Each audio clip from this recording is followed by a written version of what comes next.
Oh, hey, friends. It's been a minute, but we're back, and we've got a deep dive into the world of mixing real drums. In this video, we're going to take a real drum recording at somebody's house that sounds like this,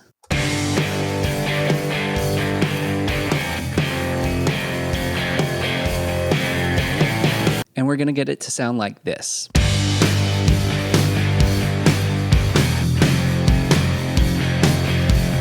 And guess what? We're not even going to use any drum samples.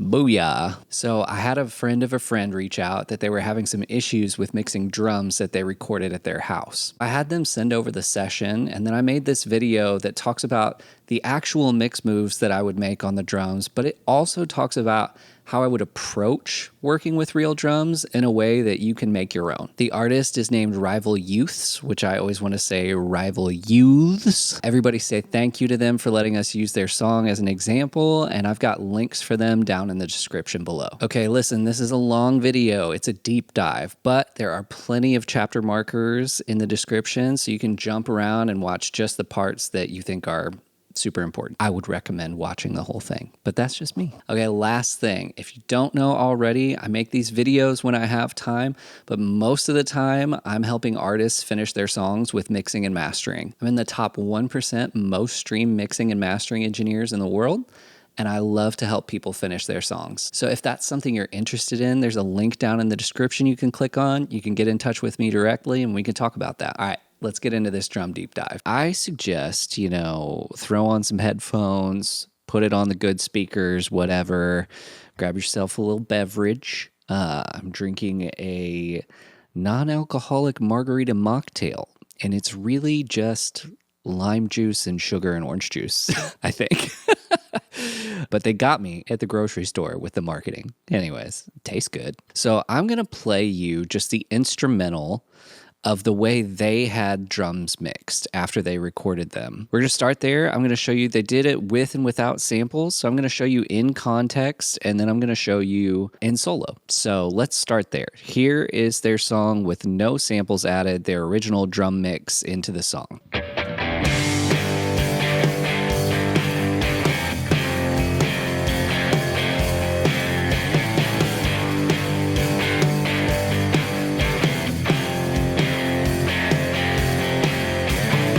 Same snippet in context with the samples they were using. Let's hear that.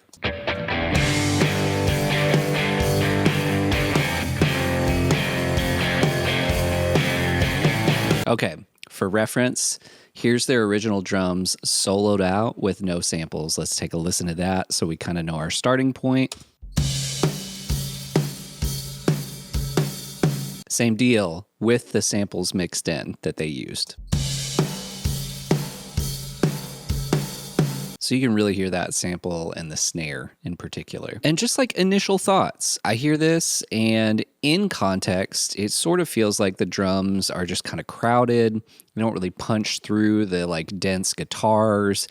I don't really feel the kick drum that much. The snare is like punchy, but it just feels, a little bit messy, and it's kind of just hard to tell what's going on. Everything feels really dense and not separated out. When the drums are soloed out, really with and without samples, you can see that it's a pretty good drum recording. Like, it's honestly a lot better than a lot of drum recordings I've heard in my time. So kudos to that. Even, with and without samples, I feel like it's actually a pretty good starting point. But I got the session, and the first thing I did was just pull off all the processing that they had on originally. For this video, I'm almost exclusively going to be using Slate Digital Plugins for how I do the drums. The reason being is this person has those plugins. So I just want to help them with tools that they have and that they're familiar with. I don't want to give them a list of things to go buy. So I tried to use the tools they were already using and just show them, hey, this is a different way that I would approach it, and I think it'll get you more of what you want. This is just what the raw drums sound like. The whole kit just really quickly faders up, short little balance. We're going to revisit the balance as we're processing things. So this is just the drums raw, none of their processing on there.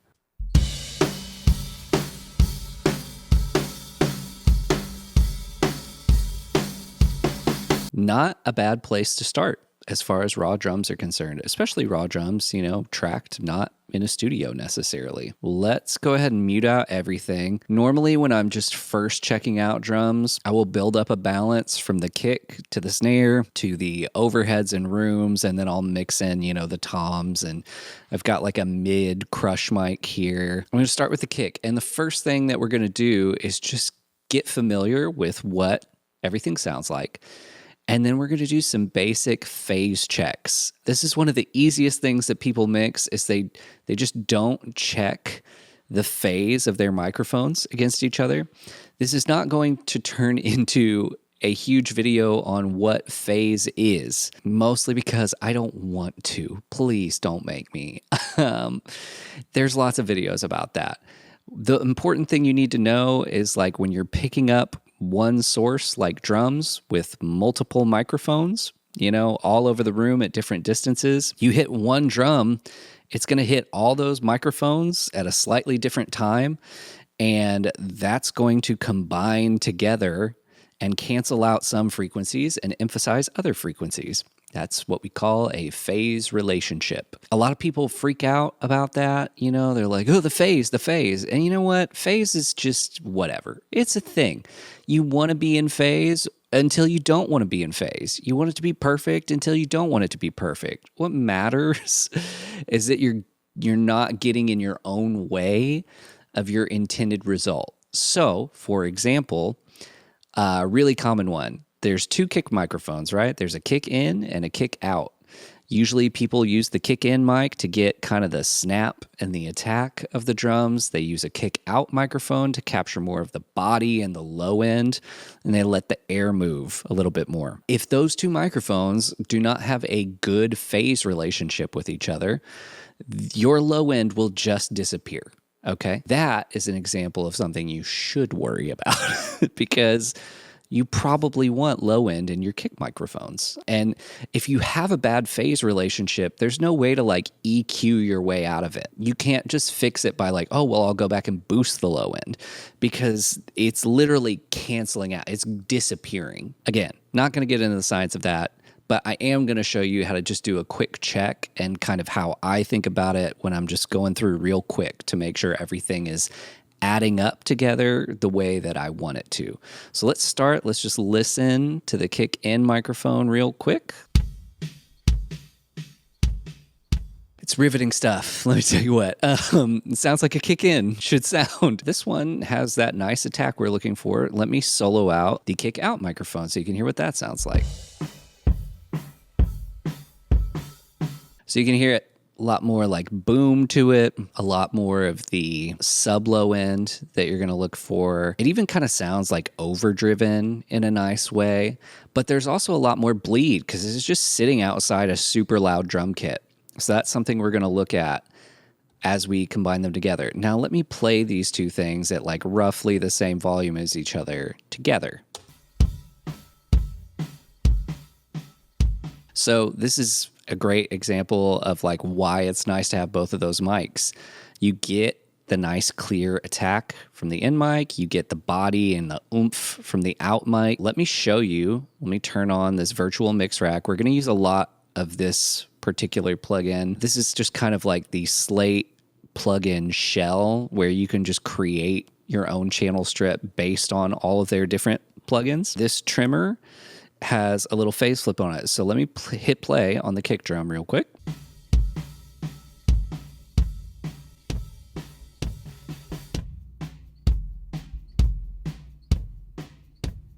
If this was the phase relationship,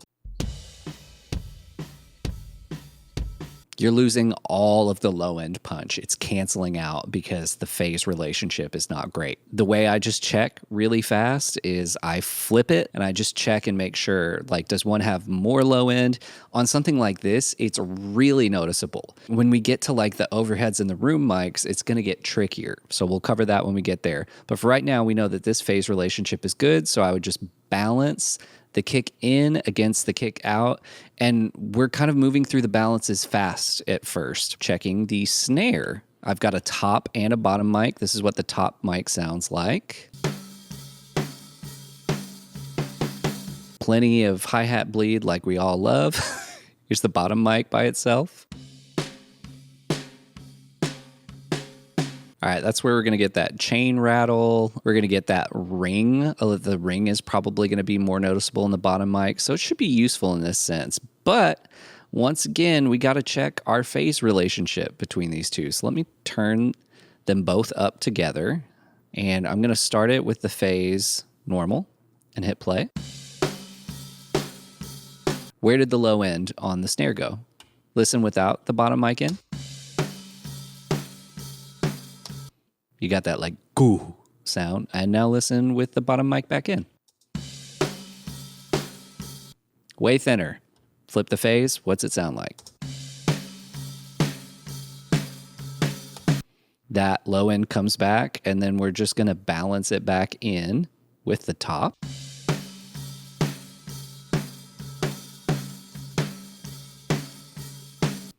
Great. All right. Phase relationship checked. Good to go. Let's move on to overheads. Let me just play what they sound like.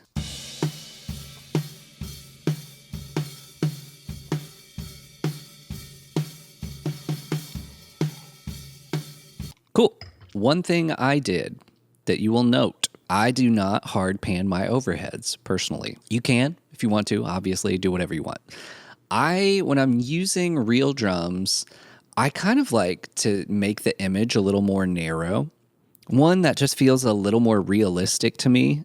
And if I'm using real drums, I'm usually wanting it to sound kind of realistic. But two, the cool thing about doing that in like a rock song is that is going to let my hard panned guitars be the widest thing in the song. And the drums are going to kind of like exist more here. So when those guitars come in and they're super wide, you're really going to get like, oh yeah, there's like some sound stage happening. Overheads. Okay, this is picking up the full drum kit.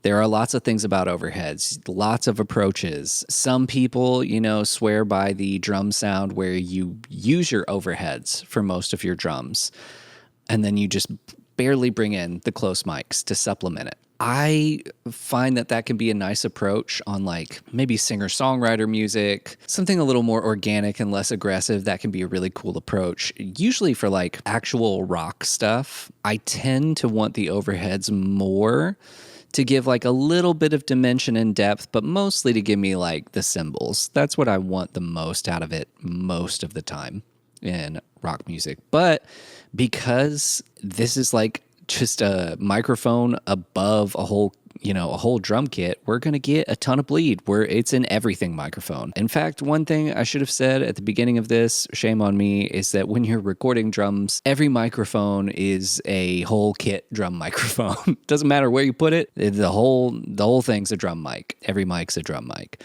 I got to think of a better way to say that. You guys got to bear with me. I'm doing a lot at once these days. But that means there's going to be a phase relationship as you mix it in with the kick and the snare. And my favorite, not so favorite thing about that is sometimes on these mics, like overhead mics, room mics, this mid-crush mic, what can happen is you can combine it in with the kick and the snare, and the kick low end will sound in phase, but the snare will start to cancel in like the low mids. As you mix in more overheads, you start to lose the low mid body in your snare. And then the flip can happen. Sometimes your kick can be out, so you mix it in and like the low end in your kick starts to feel weird, but the low end in the snare feels great. The way that I usually address that is, one, I just check and see if that's happening by soloing out just the kick and the overheads and flipping the phase, and then soloing out the snare, doing the same thing and figuring out, okay, what's going on here. Secondly, I usually will prioritize the snare, and I will roll out or shelve out some low end from the overheads. Either one, just to reduce the amount of like low end kind of like subby stuff that the overheads are doing anyways. And then that usually like clears up and lets the kick do its thing. But let's just listen to the overheads real quick with the kick on. And I'm going to pull this up and just show you the phase. Looks like I ended up with it flipped, but let's go.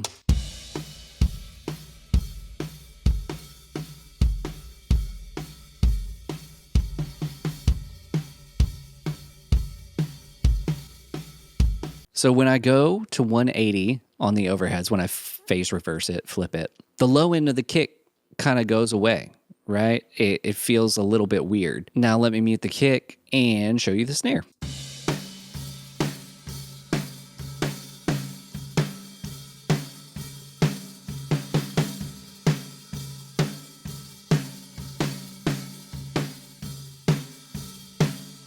Exactly the problem, right? When it's flipped, the snare body comes back.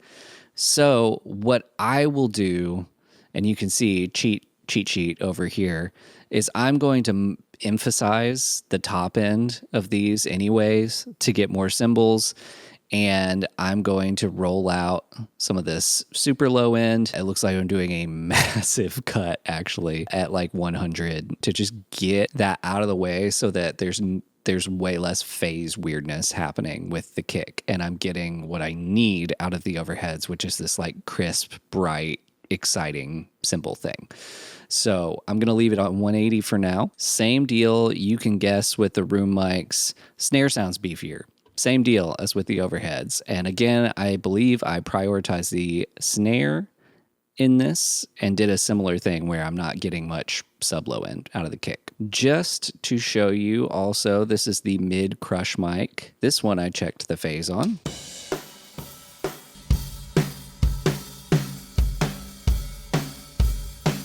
With the phase flipped on this one, it sounds like the snare gets weaker.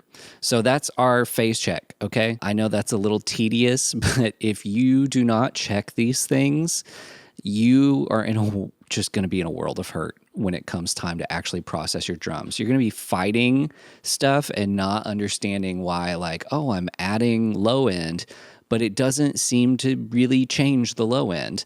And I get so many songs in for mixing that have busted phase relationships. And the drums just immediately sound better if you go in and check this out and kind of prioritize things the way we're talking about. Ooh, this is going to be a long video.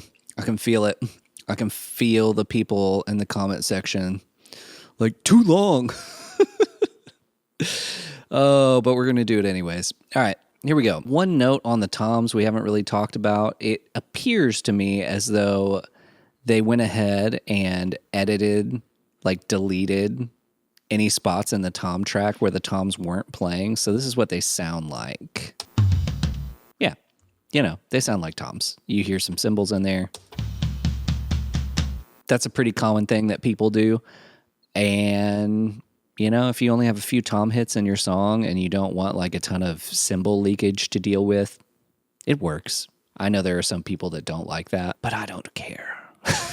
So first things first, we're going to work on the kicks. And I'm going to start with the kick in and show you what I did. The first thing I did was set up a bus, actually. Ooh, we should talk about this. I created a bus for both kick mics so that I could mix them together. I can process them together. On the individual channels, the only thing I'm going to do is set up some gates. And so this is just to kind of minimize some of the bleed coming through on the close mic'd drums so that we get as much kind of clean punch and attack as possible without getting a lot of really messy cymbals.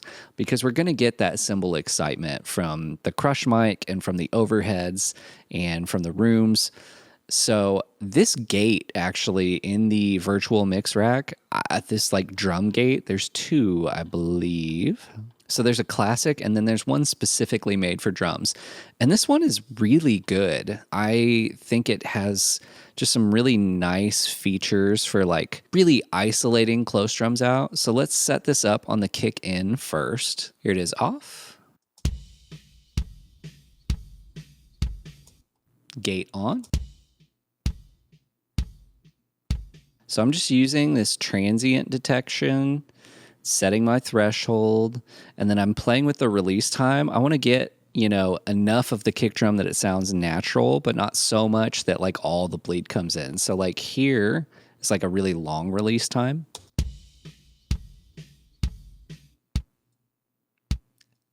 There's a really short release time. Sounds pretty unnatural. And then this sounded good to me just kind of at this stock setting. So just getting a lot less snare bleed and a lot less cymbal bleed in that, which is going to help us out. Then for the kick out mic, which you remember had more bleed, I did a thing where I used the same gate, but I set up the side chain to be external. And then in the side chain, look, we've got our kick track. So our gated kick that's cleaner, the inside mic, is now telling our gate on the mic with more bleed when to open and shut. And I feel like this is a nice way to get kind of a natural result there and tighten that up. So here it is without the gate. Gate on.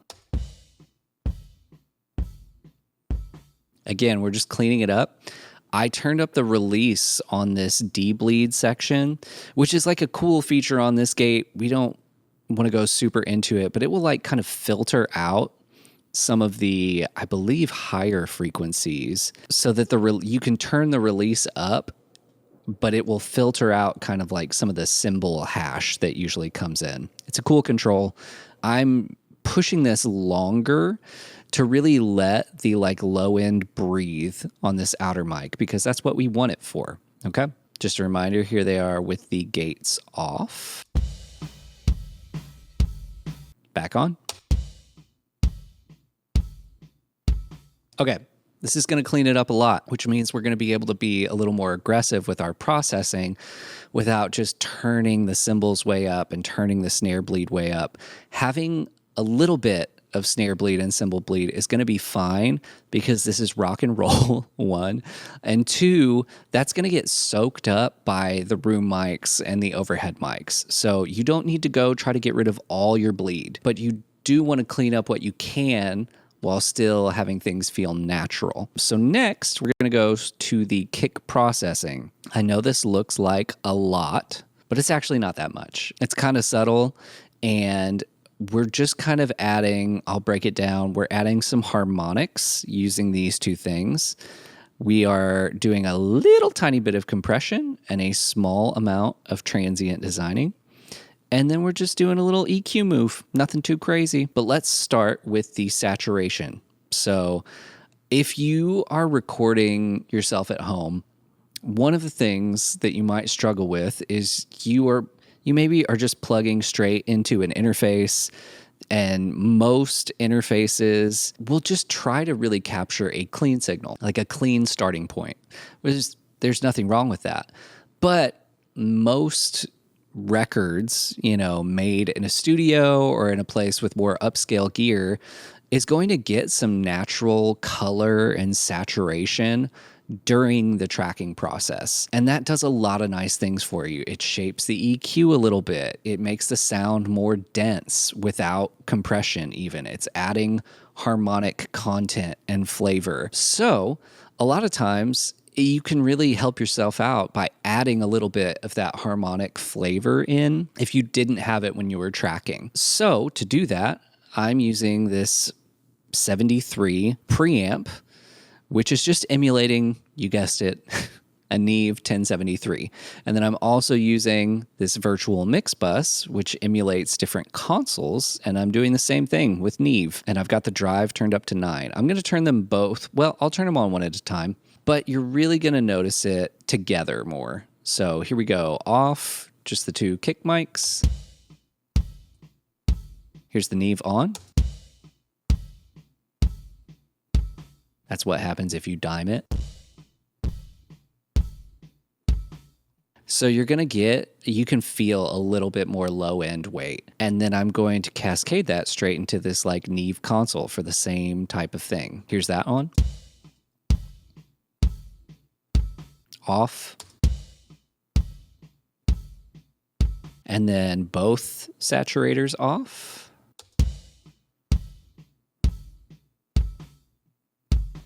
Both of them on.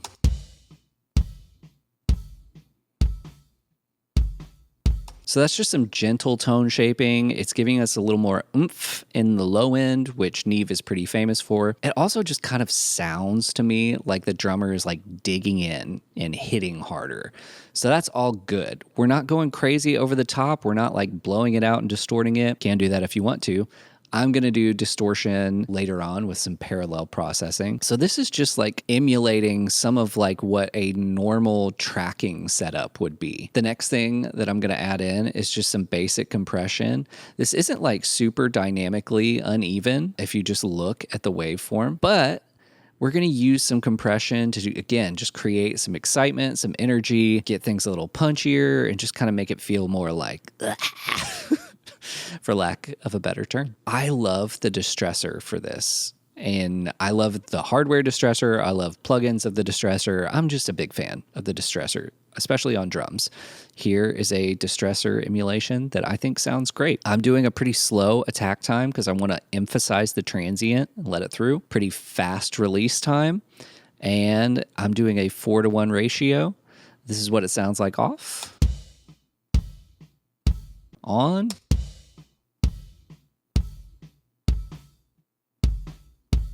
Just giving it a little tickle, you know? It sounds good. It's tightening it up, emphasizing the transient, just getting us a little more even kick drum response overall. So I'm happy with that. The next thing we're going to do is I'm just going to control a little bit of the sustain. This might not make sense right now in solo, in context, but as I add things like parallel compression, parallel distortion, things like that, that's all going to like bloom the sustain of all the drums. And to kind of like control how much that bloom happens, I will a lot of times go back to certain things and use a transient designer to just pull the sustain back. So I'm just kind of feeling that out in context. But since I'm just showing you the whole chain right now, this is what it's like off. And here's what it's like on. Really simple, really subtle. Probably doesn't even make a difference, you know, in solo, but it does make a difference when everything's in. Last thing, just a little bit of EQ, just doing a teeny tiny bit. 2 dB, 1 dB, 0.78 dB, all boosting the like upper mid-range and top end. The artist told me they wanted to kind of have that like brighter kick drum, like a little more attack and a little less low end. So this is just a low shelf at 110, just pulling it down a dB. And this is something that I would adjust, again, like in context. So I would maybe start with it here, but once everything is in, this is where I would go to make little tonal adjustments at the end of the chain. Here it is off. Here it is on. It's a little bit more slappy, okay? Here's all the processing we did on the kicks off. Here it is on. Just punchy, a little bit brighter, a little more aggressive. It's going to make more sense soon. I'm also going to come back to the kick because we've got a couple of goodies for later. Hey everybody, quick interruption. Hope you're enjoying the video. Just wanted to take a second to remind you that if you need help with mixing and mastering, you can get connected with me at the link in the bio. Also, if you like this video, please give it a like, give it a comment, and subscribe to the channel. All right, back to it. But let's go to the snare for now. Let me show you the snare gate on the top mic. So here's the top mic.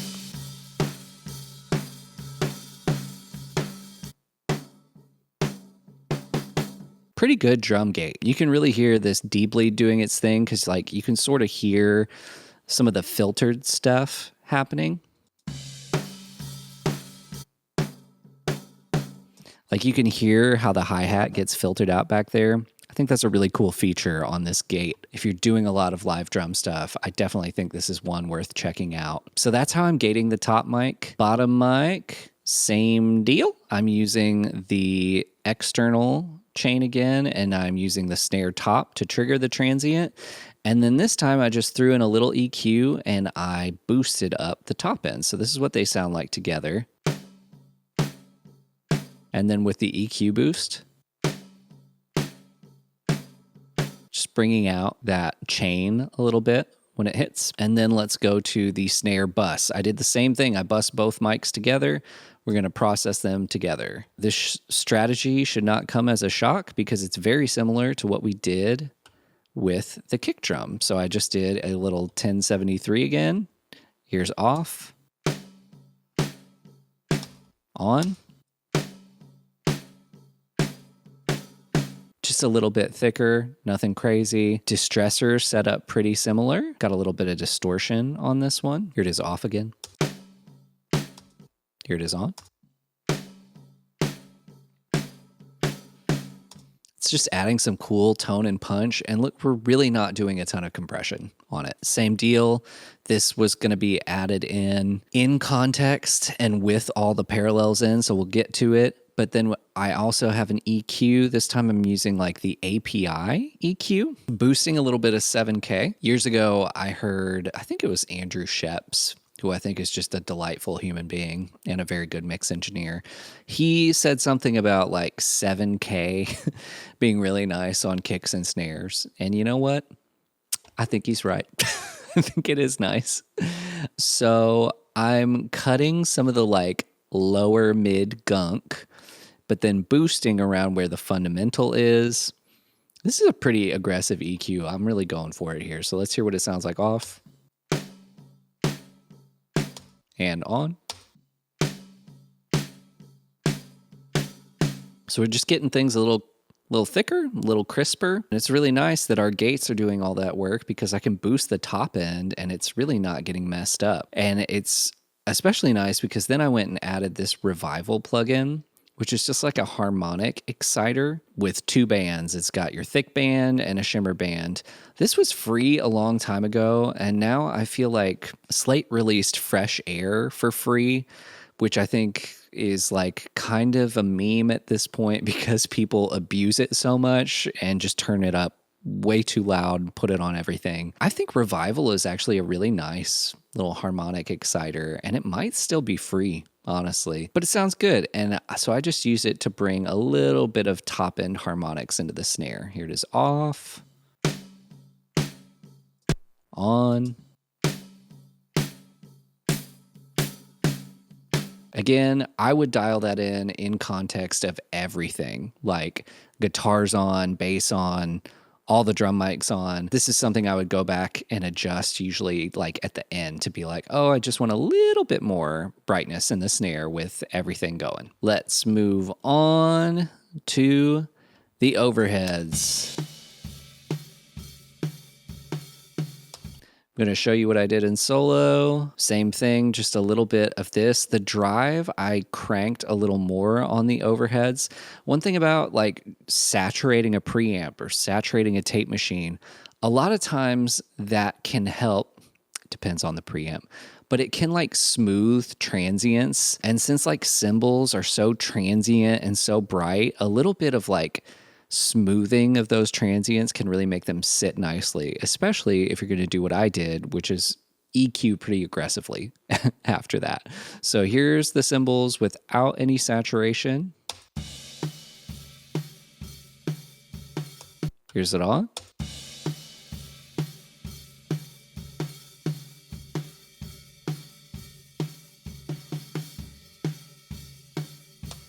Subtle. Not everything has to be a huge deal. Here is the EQ. This is going to sound crazy.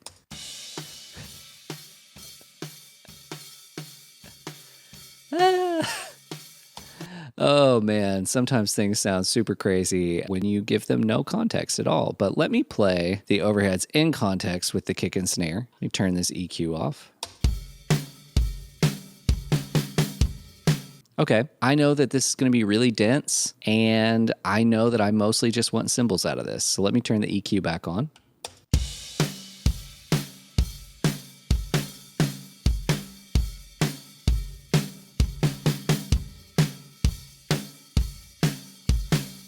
All of a sudden, that EQ move doesn't seem so stupid, does it?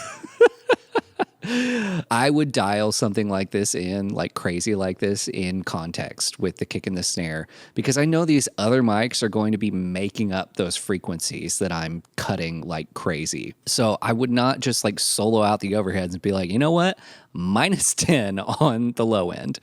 So just keep that in mind. Sometimes when you're doing a crazy EQ move, it's never going to make sense in solo, but it doesn't need to make sense in solo. That's really all we did on the overheads, by the way. Not compressing or anything. Oh, well, there's going to be tape on it. We'll turn that on in a second. Let's go to the room mics. This one I did a little EQ, a boost on the top end before I did some saturation. This is another preamp type that I'm driving. This is the console thing again. And then we're also going to do a little smashy with this guy. Why did I do this boost beforehand? I don't know. Probably because something in me was like, I want more top end. Just a little more exciting, a little more rowdy. Here's the saturation on the preamp. This one kind of has a more of a mid-range forward sound, which is like cool as an option versus the Neve one we pulled up earlier. But then I did use the Neve console channel and I pushed the drive up 12. Here's with it off.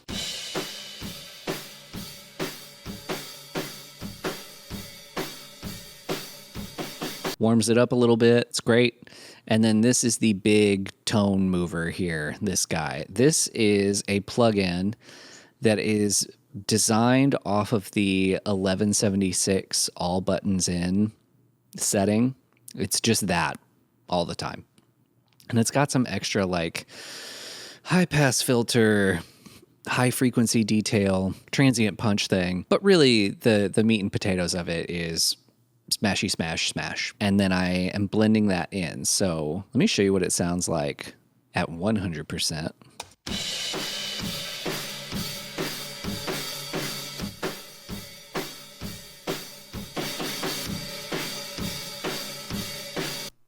A lot of excitement. I believe I blended it in about 40%. This is what it sounds like there.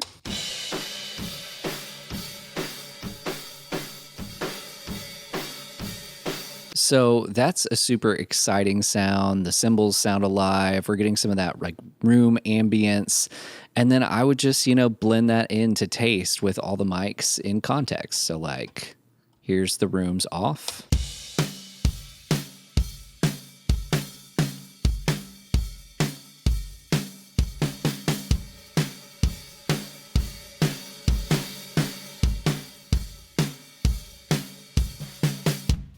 Makes a big difference to the ambience of the track. One other thing, these balances are going to be a constant work in progress as you're adding more harmonics, as you're doing things to other tracks. You're always going to want to come back and like revisit these as you gain more context.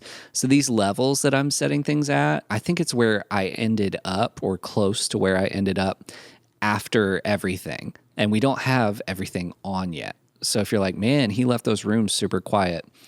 I did, but there's reasons. We'll get to it. Let me just turn on this mid mic now. That's what it sounds like.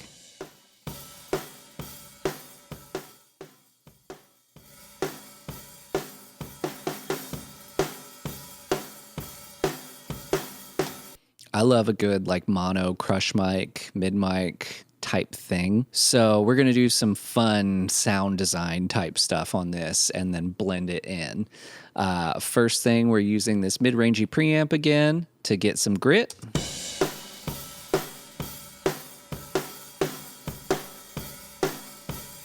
And because that's not enough, we put a second preamp. This is like a tube preamp set to push saturation all the way up because we just want this to be really gnarly. Here it is, off. Got the API EQ after that. Killing a lot of this top end and the cymbals. Killing some of this like low mid stuff, mid-rangey stuff. Boosting the upper mids and boosting the low end a lot with a shelf filter. So we're doing a lot of sound design. This is what it sounds like.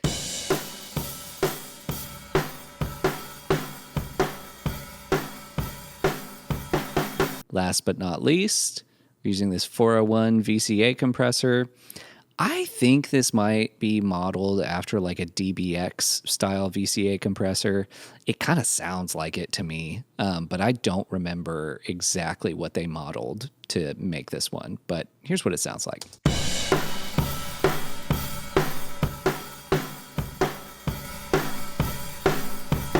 So we're pulling back the cymbals, really overdriving it. And this, I just want to get some like mid-range drive that's just going to glue the kit together more. So I'm starting with it off. I'm just going to blend it in.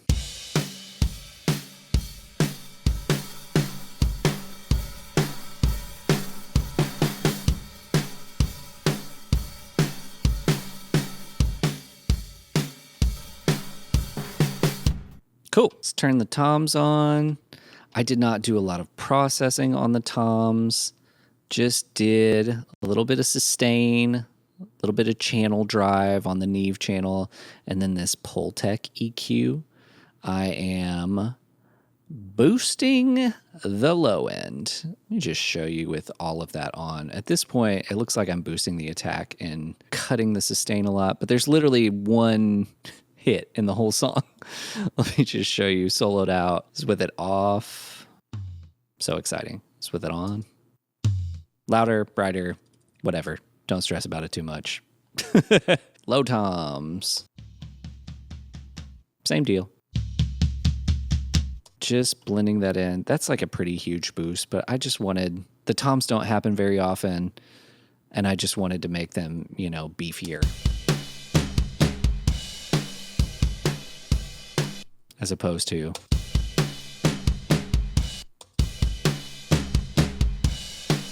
just get a little more oomph and then find, you know, a balance you like, a level you like. But that's the kind of first initial round of processing I would do on everything. And then we're going to sweeten it up even more. But just for comparison, here's raw again. Here's with our first round of processing on.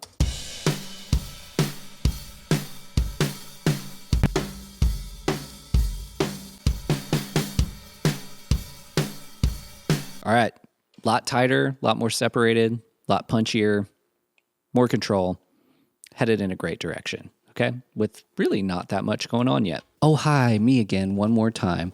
Just dropping in case you're jumping around to let you know that if you want to connect with me about mixing or mastering, you can do that at the link in the description. And also, it really helps me out if you like the video, drop a comment, or give me a subscribe. All right. Back to it. All of the drums are feeding this drum bus. So the next thing I'm going to do is just turn on a little bit of drum bus processing. I'm using saturation first, and I'm doing a little bit of API saturation and a little bit of Neve saturation. Why? Because it sounds good. That's really it. You can stack saturation if you want to. Here is the drums. Here's some API saturation.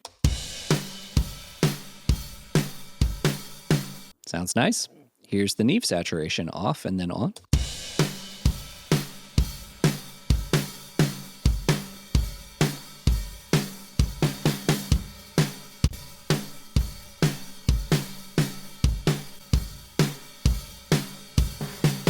It just sounds better. It just sounds a little more polished, a little grittier, a little fatter. And then we're also using a tape machine to do this. Add a little more glue. Here's the tape machine off on the drum bus.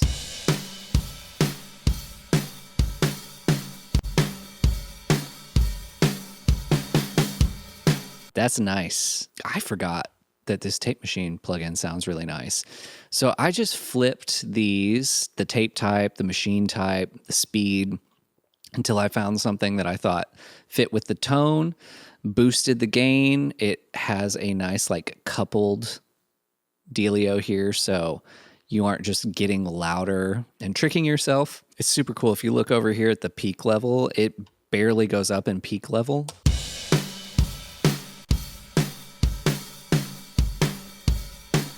Super similar peak level, way more beef, a little more grit. It's nice.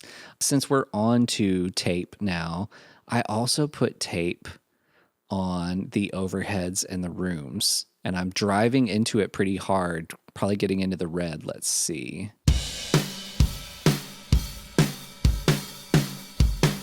Yeah, okay, driving really hard on the rooms. Let me solo these two out and turn off the tape. Here it is on.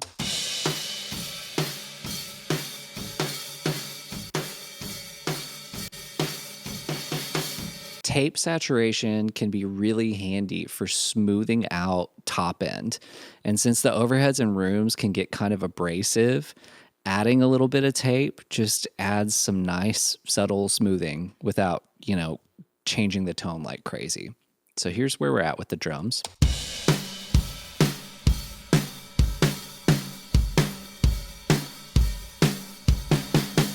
Turn this off.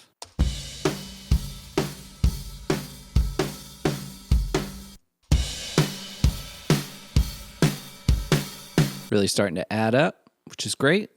Let's talk about parallel processing now. Parallel processing is basically when you create a copy or send a copy of a signal, process the copy, usually kind of intense, maybe some compression, saturation, whatever, and then you blend the more extreme processing in with some more, natural, neutral processing. So you get, the reason people like this is you get density and energy and saturation without just completely losing the clarity or punch of the dry signal. It's also a great way to increase the perceived volume of something without really jacking up the peak level a lot. So you're preserving headroom, things are sounding louder, but you're not just turning it up all the time from a peak level standpoint, which can be really valuable. When we're working on drums, there's usually a handful of things I like to do when it comes to parallel processing. I do it a little bit different every song just based on what I want, but kind of the through line is I usually like a kick parallel, a snare parallel, an overall drums parallel, an overall drums like saturation or distortion, and then this is going to be some extra room reverb that we'll talk about. But let's go through one by one, shall we? First, we've got the kick parallel. I've got this set up with the DBX style compressor and then with an EQ boosting the low end like crazy after this compressor. Let me show you what it sounds like in solo. So here's our kick, just a copy of it. Here's the compression. Sounds kind of weird, but it's really this exciting sound, which will be cool when we mix it in. It's also just soaking up a ton of the low end. So I'm boosting that back up with a giant low end boost. But it's really tightened up because of how tight that compression is. So I will usually just listen in context and then blend in the parallel until the kick just feels cool and exciting.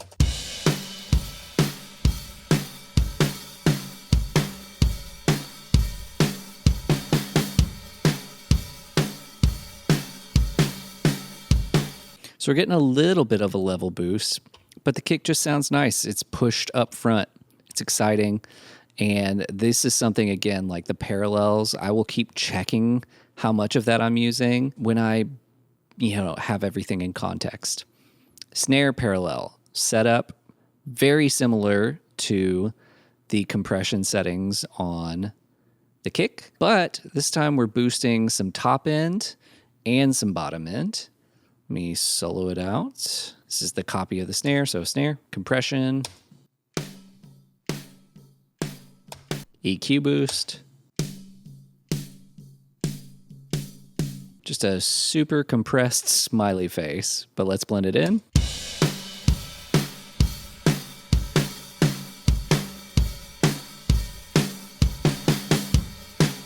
Making the kick and snare punch forward. Next, we've got a parallel compression that I'm sending all the drums to. And I could send this from my little drum group, or you could do it from the individual channels, which can be nice. If you need to pull back stuff that has a lot of cymbals in it, that can come in handy. But here's my parallel for that.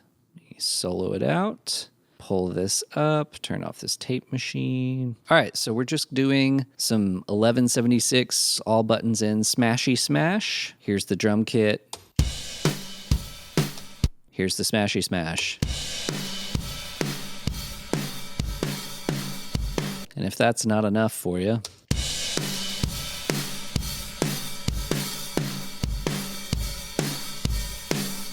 That might feel over the top if it were super loud, but in reality, it's going to be like this, somewhere around here.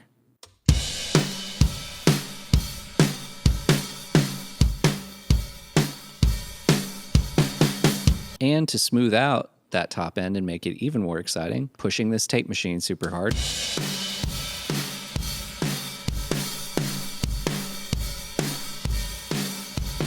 It really just smooths out those cymbals in such a nice way. It's so handy. All right, parallel distortion, same deal. Turn it on for this. Just using one of these tube preamps, driving into it super hard, and this is what it sounds like.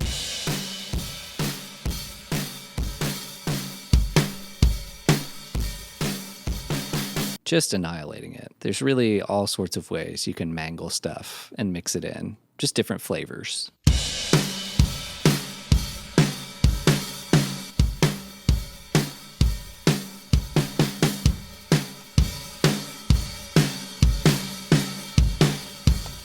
That might feel like a lot, but remember, we're not listening with any of the guitars in. The bass, none of that, okay? Let's actually bring those in now for reference.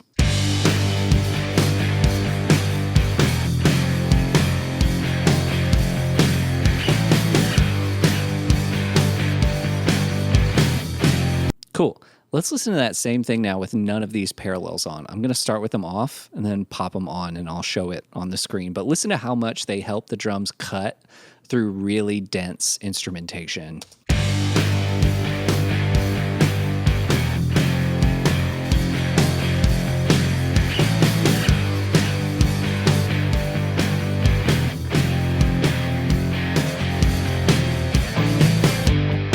Makes a big difference trying to cut through stuff. Last few polished things, we're coming to the end of our journey here, and then we're going to do some comparisons. We'll do some takeaways. I did want to create kind of a bigger sounding room to blend in with these drums, and they already had this plugin in their session when they sent it over. It's the Ocean Way Studios plugin.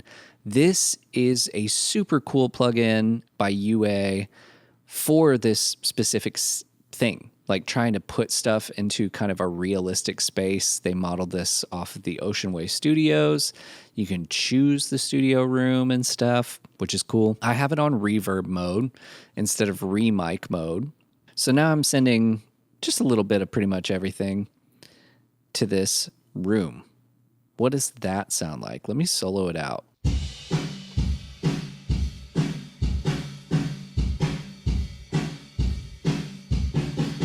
So I'm doing some EQ on just straight on this reverb. Let me turn that EQ off.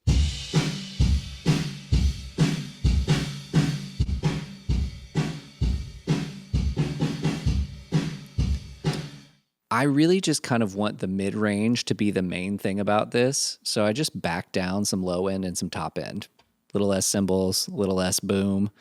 And then I feel like a little bit of saturation on a reverb, especially like a fake room, can really help it feel more real to me. And it just smooths things out a little bit. But same deal. In context, I now have this extra room space that I can mix in. So let me play it with everything in context.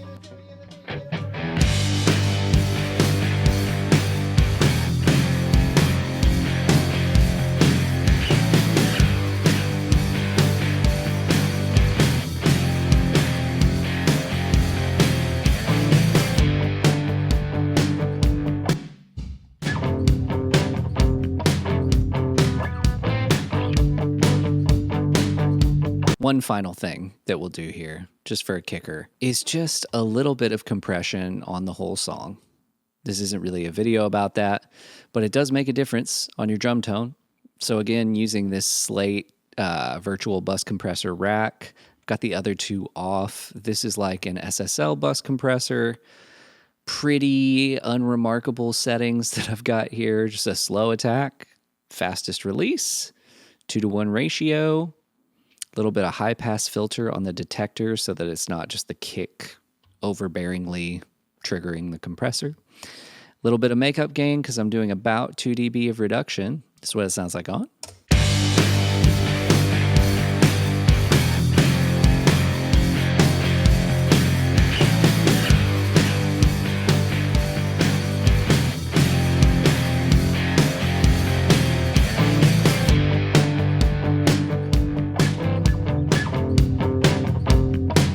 Sounds a little more like rock and roll to me. So that is the journey of our drums, okay? And this is where I would leave you with like, then you take it from here, you know?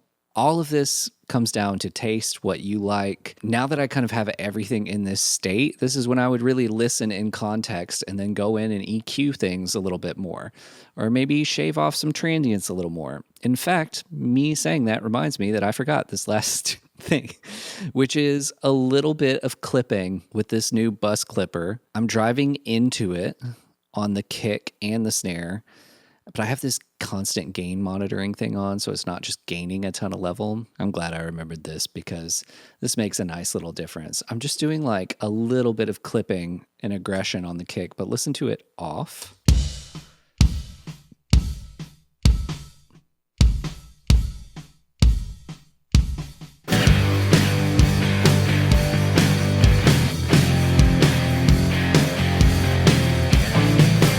Just shaving off that transient and giving it a little bit of edge. And I did the same thing on the snare.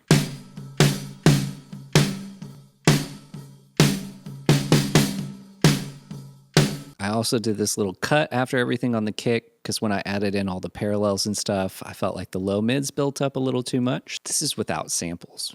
No samples. If you wanted to add samples, you could. I won't go into that on this video because this is a great starting point for some rock and roll, but maybe you want the sample feel. Totally nothing wrong with that. Let's compare it to what they had originally.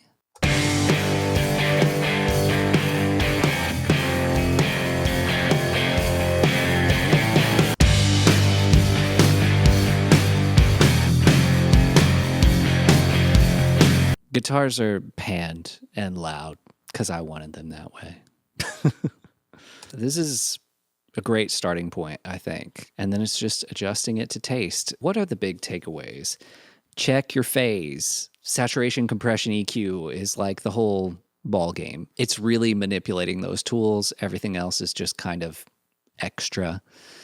And then 3, do what you like with your drums from here. If you wanted to make this, brighter, make it brighter. Want it dirtier? Turn up that saturation, turn up the parallel stuff.